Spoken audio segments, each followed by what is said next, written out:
They didn't call it a mission. They called it a job. Just a job, like unclogging a septic tank or wrangling cattle. But I knew better.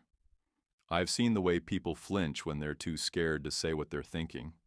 And I saw it in the man who handed me the folder and said, "You'll want to bring the 300 Win Mag."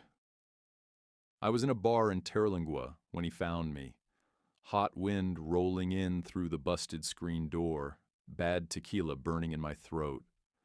I was trying to forget what happened outside Fallujah in 2006, and succeeding, until he dropped the manila envelope on the sticky bar top like it was a brick of C4.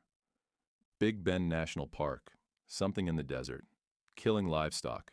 People too, maybe. The locals said it was a mountain lion. Only it wasn't.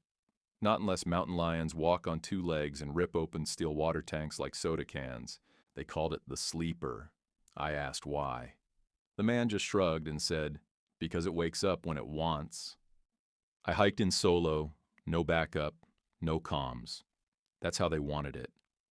Quiet, discreet, like it never happened. I was dropped 5 miles past the Chisos Basin, no trail markers, no maps. Just coordinates scrawled in pencil on the back of a diner napkin. My kind of intel.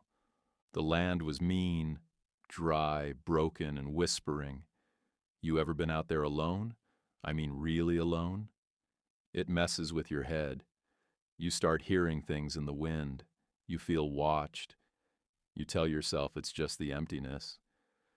But I've been in enough kill zones to know the difference between paranoia and instinct. Something was watching me. I found the first sign on day 2. A jackrabbit, impaled on a sotol spike. High up. Too high. Not some bobcat's kill. Not a prank either. Blood dried in streaks down the blade like it had been thrown. Day 3 I found tracks. Long, narrow, bipedal. Toes like a bird's, but no bird made those strides. Whatever it was, it moved fast. Heavy, too. The prints sank deep, deeper than mine. That night, I set up a blind on a ridge above a dry creek bed. I chambered around and waited. Around 3 a.m., I heard the breathing. Not close, not far, somewhere in between, and wrong. Wet, labored, like something dragging too many lungs through too small a throat. I didn't move, didn't even blink. I just watched the edge of the scrub and tried not to exist. It didn't come for me. Not then. On day 5, I saw it. Through the glass at 640 yards. I almost thought it was a man, tall, hunched, naked. But its arms were too long.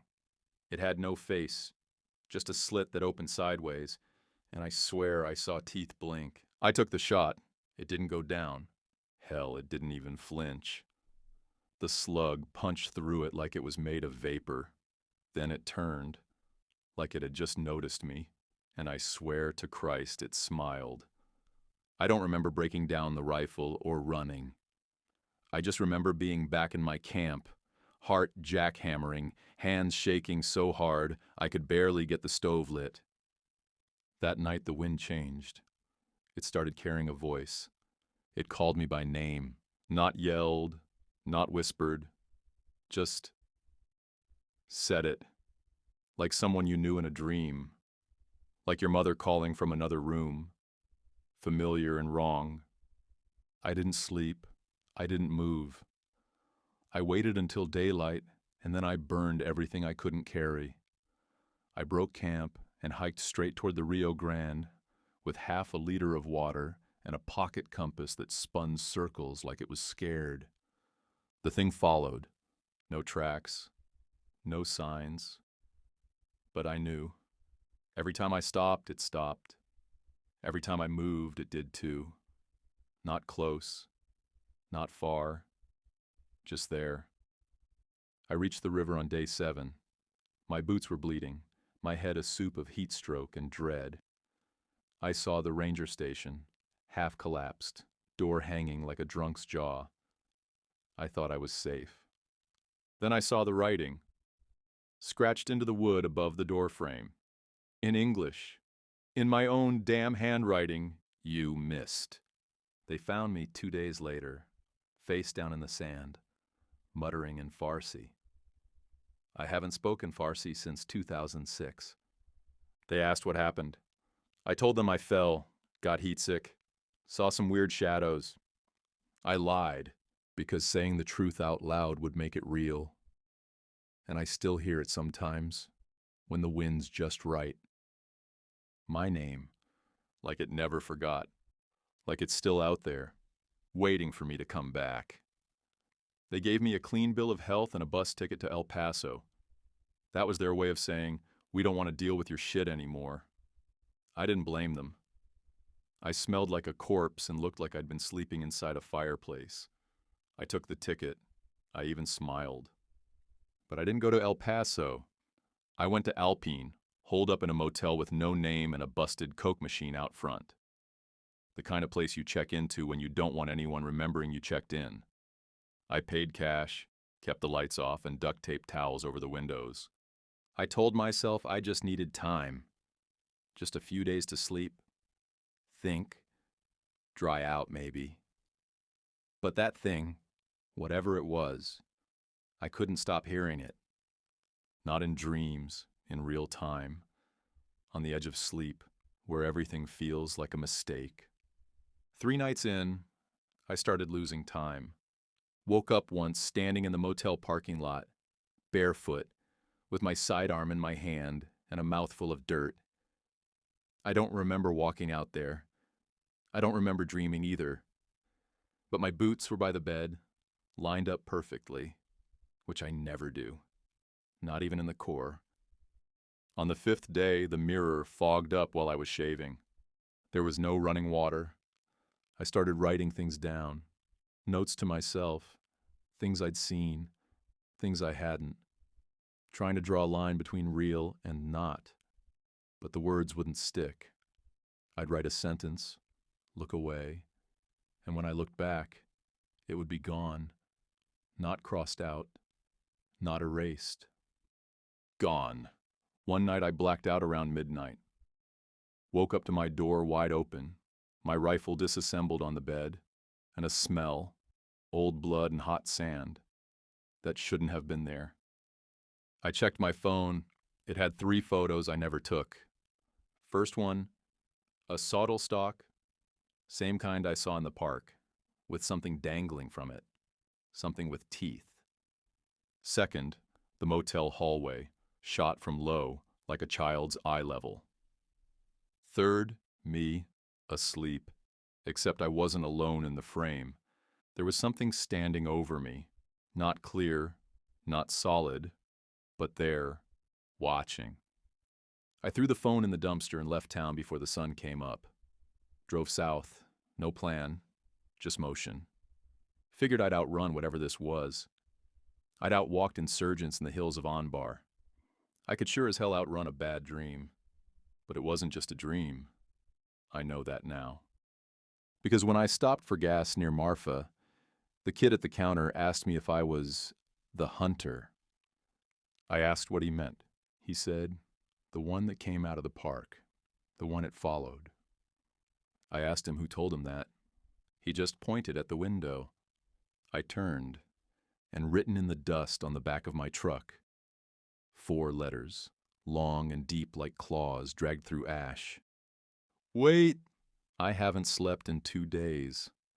Whatever I saw in Big Bend, it left with me. Or maybe it was always here. Maybe it found me long before that job ever did. Maybe it was never about a creature in the park. Maybe it was about me. Because I've been thinking, what if I didn't miss that shot? What if I hit it? What if hitting it is what woke it up? You ever get that feeling like your skin doesn't fit right? Like maybe you're still you, but someone stitched the outside wrong? That's how I've been feeling every day since Marfa. I stopped trusting mirrors. They show me things I don't remember doing. Little differences, a scar on the wrong side, a look in my eyes I don't recognize. Once, I caught my reflection blinking when I hadn't. And the radio won't shut up. Doesn't matter if it's off. Doesn't matter if I yank the fuse. I hear it when I drive. Static that turns into whispers when I'm too tired to fight them off. They say my name. They say, come back. I've been driving in circles through West Texas. Sand, scrub, and sky. I don't stop in towns anymore. I sleep in the truck or not at all. Every rest area feels like a trap. Every gas station mirror a mouth waiting to open. Somewhere along the way, I remembered something I wasn't supposed to. Fallujah, 2006. There was this compound we hit. Intel said high-value targets. Turned out to be families. One of them was a woman. Black scarf, red shoes. She had a boy clinging to her legs. Kid couldn't have been more than 5. We went in fast. No time for questions. But I remember the boy looking straight at me. Not crying. Not moving. Just watching. Same eyes as the thing in Big Bend. I told myself that was just guilt. Combat dreams. Trauma echo. But now I'm not so sure. Because I got a letter. No stamp. No address. Just tucked under my windshield wiper outside a gas station near Presidio.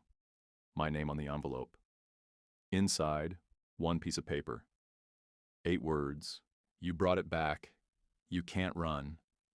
I asked the clerk if anyone saw who left it. He said no. Then he paused and asked if I had a brother. I told him no. He said, weird. There was a guy looked just like you. Same face, same eyes. But off. I left. Fast. Last night I woke up in a motel outside Del Rio. No memory of getting there. TV on full blast, volume maxed, no picture, just a black screen, and my own voice coming out of it, whispering something I didn't want to hear. Over and over. It's not behind you. It's inside you. So here I am, back at the edge of Big Bend, engine off, 300 Winchester Magnum across my lap, 1 round left. I don't know if I'm here to hunt it again, or if I'm hunting myself. I don't know what it is. I don't know what I am anymore. But the wind's picking up, smells like blood and desert, and the whisper's back. Only now it isn't saying my name. It's saying, welcome home. I waited until sundown. Figured if I was going to face this thing, it ought to be in the dark. Felt right. Felt fair. Light's a liar anyway. All it does is dress up shadows so they look like something you can trust. I parked the truck half a mile off the road, just outside the boundary where the park fence starts to sag. There's a rusted-out sign there that says, "Leave no trace." I laughed when I saw it. Felt like a bad joke meant just for me. My boots hit dirt and I felt it immediately.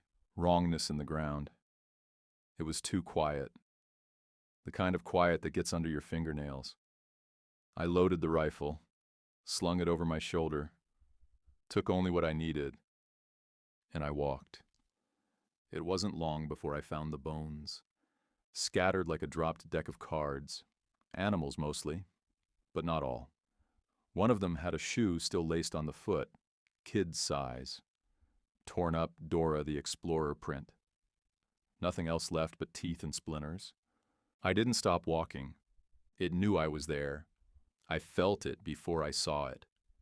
And when I finally did, same place as before, the ridge above the dry creek bed, it wasn't hiding, just standing there, waiting. Like it remembered the last time, like it had been waiting ever since. It still had no face, just that slit mouth and 2 long limbs, but this time, it looked more like me. Broad shoulders, same boots, same scar on the eyebrow, watching me the way I watched men through scopes years ago. I raised the rifle. It didn't move. I took the shot. It didn't fall. The round passed through it again. But this time, something stayed. A shimmer that flickered like heat on asphalt, and then it stepped forward. And I understood. It wasn't a creature. It was a reflection. Not in glass, not in water, in guilt. I dropped the rifle. I don't know why. Maybe I was tired.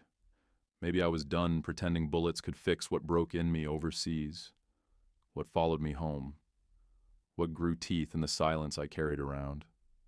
I stepped toward it. It stepped toward me. We matched each other, move for move, breath for breath, until we were face to face, or whatever passed for it. It leaned in, and I heard my own voice say, "You brought me here, now finish it." I didn't shoot, I didn't run, I did the one thing I hadn't tried. I let it in, and just like that, it was over. When I woke up, it was morning. Sky clean, air still. No sign of tracks, no blood, no rifle, just me. Sitting in the sand, hands empty, heart quiet for the first time in years. I walked out a big bend with nothing but the clothes on my back. No one stopped me. No one saw me. I don't know if the thing is gone. I don't know if I'm free, but I don't hear the voice anymore. And the wind doesn't say my name. Not yet.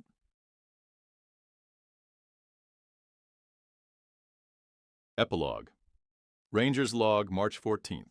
Found the journal near the dry creek bed east of Pine Canyon. Weather-beaten, water-damaged, but mostly legible. Bound in black leather. No name inside, just an embossed Marine Corps emblem on the cover. Wasn't supposed to be off-trail, but something felt off. Heard a noise around 5 a.m., like metal being dragged. Figured it was a hiker in trouble. Found no one, just the journal, sitting neatly on a flat rock, no footprints around it. Read the first few pages. Thought it was fiction. Scout sniper. A mission. Some kind of thing in the park. Seemed too dramatic to be real. Then I got to the descriptions, the bones, the sodal stalks, the smell. It matched a report I filed back in January. Livestock going missing. Shredded fence lines.